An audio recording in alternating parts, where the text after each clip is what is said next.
মই এটা অনুৰোধ কৰিম, অহাকালি পঞ্চায়তৰ ৰিজাল্ট দিব, ভালো হ'ব, কৰবাত বেয়া হ'ব, কৰবাত ভাল হ'ব, কিন্তু আজিৰ দিনটো ভাল হলেও বহুত উৎসাহ দেখুৱাৰ সময় নহয়।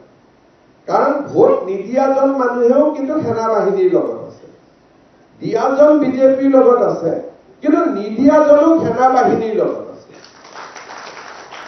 গতিকে আমি ইমানেই স্পৰ্শকাতৰ হ'ব লাগিব যে কালি জিকাৰ পিছত য'ত আমি জিকো, সাধাৰণতে আমি পলিটিকেল পাৰ্টি জিকিলে অলপ ফূৰ্তি কৰাটো এটা স্বভাৱ, অহাকালি টিভিৰ স্ক্ৰীণত আমি সেইটো দেখা পাব নালাগে।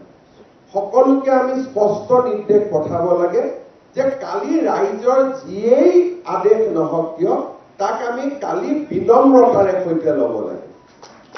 আমাৰ কিছুমান আৰু হয়তো মন্ত্ৰী বিধায়কসকলকো কাউণ্টিং হলত যাব মানা কৰিম, কাৰণ তেওঁলোক গ'লে আমাৰ সমৰ্থকসকলে কেতিয়াবা আবেগিক হৈ হিমন্ত বিশ্ব শৰ্মা জিন্দাবাদ, দিলীপ শইকীয়া জিন্দাবাদ, এতিয়া আমাৰ জিন্দাবাদ দিয়া সময় নহয়, নৰেন্দ্ৰ মোদী আৰু সেনা বাহিনী এই দুটাৰ বাবে আজি আৰু কাৰো জিন্দাবাদৰ সময় এতিয়া নহয়।